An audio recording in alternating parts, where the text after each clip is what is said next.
Les Flames de Calgary, cette équipe qui vient de s'engager dans une reconstruction qui n'en est surtout pas une. Oh oui, on connaît ça à Montréal, les reconstructions qui en sont pas vraiment. Ça fait des équipes qui bataillent pour les séries.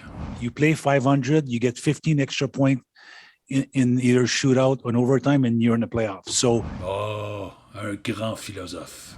Honnêtement, je veux pas manquer de respect aux partisans des Flames parce que ça existe apparemment. Mais Christy que c'est pas inspirant comme alignement partant. On dirait qu'on se cherche une identité à Calgary présentement, puis je suis pas certain qu'on est sur la bonne voie pour la trouver. C'est comme un genre de potage de joueurs de second plan autour de qui on essaye de construire une recette qui se peut. En fait, ça donne l'impression qu'on essaye de faire un pâté chinois avec du steak haché, de la luzerne puis un restant de cœur de palmier. T'as pognes-tu? Huberdeau, Floride, cœur de palmier? Hey! OK, on enchaîne. Non, je trouve ça dommage parce que pour moi, les Flames, ça a toujours été une équipe dont l'identité était claire et limpide. Une formation robuste avec des joueurs travaillants qui n'ont pas froid aux yeux. Et depuis un certain temps, encore plus depuis la transaction de Matthew Tkachuk, il me semble qu'on s'éloigne de cette identité-là avec laquelle les Flames ont pourtant connu beaucoup de succès à travers les années. C'est pas que Craig Conroy, le DG des Flames, fait un mauvais travail. Je veux dire, quand on regarde les transactions qu'il a fait depuis son entrée en poste, il a fait un job correct dans l'ensemble. Mais je sais pas, ça manque un peu de cohésion, on dirait. Tu sais, comme si le plan n'était pas encore tout à fait clair puis qu'on était davantage en mode réaction plutôt que de prendre les vents puis cibler les joueurs en fonction de l'identité qu'on souhaite se donner à Calgary. À moins que le problème soit au niveau des critères d'embauche qui sont rendus trop stricts. Là, c'est de la pure spéculation ce que je dis, mais je me demande si on n'est pas resté traumatisé par la saga Matthew Tkachuk à Calgary. Si mes calculs sont exacts, les Flames de Calgary ont acquis par voie de transaction 16 joueurs depuis l'échange de Matthew Tkachuk. Du lot, 8 joueurs canadiens, 7 européens, un seul américain. Le défenseur Hunter Brustovich qu'on a acquis des Canucks de Vancouver dans la transaction pour Elias Leno. On a aussi signé 10 joueurs à titre d'agent libre. Du lot, seulement 2 Américains. Kevin Rooney, un joueur de centre de 4e trio, et Devin Cooley, un gardien de la Ligue américaine. Et c'est la même chose au repêchage. Les Flames ont sélectionné un total de 19 joueurs depuis la transaction Matthew Tkachuk, 9 Canadiens, 7 Européens, seulement 3 Américains. Aucun avant la 4e ronde, et les 3 joueurs américains ont tous joué leur hockey junior dans la WHL ou la BCHL. C'est quand même particulier quand on considère qu'à travers la Ligue, on voit de plus en plus de formations se tourner soit vers la NCAA ou la USHL en raison du contrôle prolongé que ça leur donne sur les joueurs. Est-ce qu'on s'est donné comme mandat à Calgary d'éviter les joueurs américains par peur de ne pas être en mesure de les retenir? Parce que si c'est le cas, c'est sûr que ça vient limiter les options quand vient le temps de conclure la meilleure transaction possible pour Craig Conroy. Et quand je regarde certaines transactions récentes des Flames, notamment celle de Christopher Tanev à Dallas, Noah Hanifin à Vegas, plus récemment celle de Jacob Markstrom au New Jersey, oui, il y a des choix repêchage, mais est-ce que je suis le seul que ça laisse un peu sur son appétit en termes de joueurs acquis dans la transaction? Il me semble que ça manque un peu de mordant, non? Mais bon, on ne peut plus rien changer au passé de toute façon du côté de Calgary, donc parlons plutôt des Flames d'aujourd'hui. Ça fait dur. Bon, fait que c'est ça, c'est fait. Plus sérieusement, je ne sais pas comment on peut espérer connaître une bonne saison à Calgary cette année.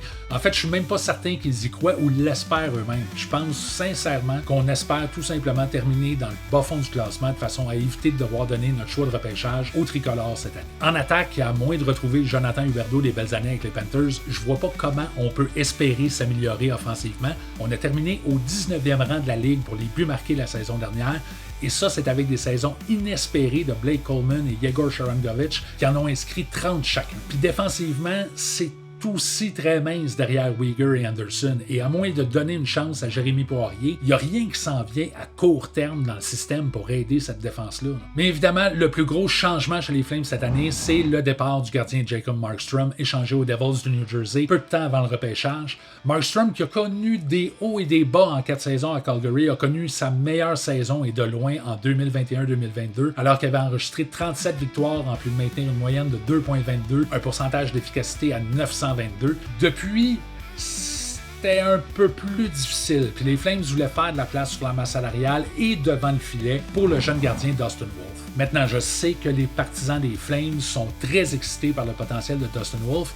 Et quand on regarde les statistiques qu'il a accumulées en 3 saisons et des poussières dans la Ligue américaine, je peux comprendre. 97 victoires, 11 jeux blancs, moyenne de 2,29, pourcentage d'arrêt à 926. Mais au niveau de la Ligue nationale, c'est beaucoup plus modeste jusqu'à présent. Seulement 8 victoires en 16 départs, une moyenne de 3.03, pourcentage d'efficacité à 896. Personnellement, j'ai un peu de misère à embarquer dans le hype de Dustin Wolf. À seulement 6 pieds, 175 livres, c'est un gardien à très petit gabarit qui se déplace bien devant le filet, il a des bons réflexes, son gain est rapide, mais je trouve qu'il a tendance à jouer très bas devant son filet. Bon, peut-être pas aussi bas que sur la photo, là. Mais tu regardes l'espace au-dessus de ses deux épaules, t'en vois du gardage, là. Fait que je suis pas convaincu qu'au niveau de la Ligue nationale, ça va être un succès comme projet.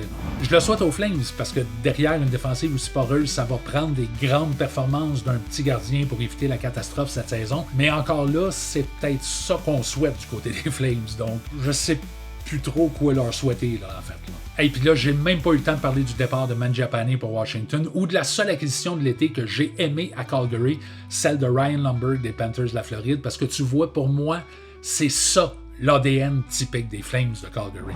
Mais je suis curieux de vous entendre. C'est quoi vos attentes pour les Flames cette année? Avez-vous confiance en Dustin Wolf devant le filet? Croyez-vous que toute la saga Matthew Tkachuk a pu avoir un impact sur la suite des choses à Calgary? Espérez-vous encore mettre la main sur le choix de repêchage des Flames ou si vous vous êtes déjà fait à l'idée que ça va être celui des Panthers? Faites-moi part de vos opinions dans les commentaires et pour ma part, je vais aller faire du pâté chinois, I guess. De toute façon, je manquerai pas grand-chose de la saison des Flames cette année. On a même demandé à un spécialiste voir s'il y avait des chances de faire des séries. No, not this year anyway. Ouh. Peut-être en profiter pour faire une batch de sauce à spag aussi. OK, ciao!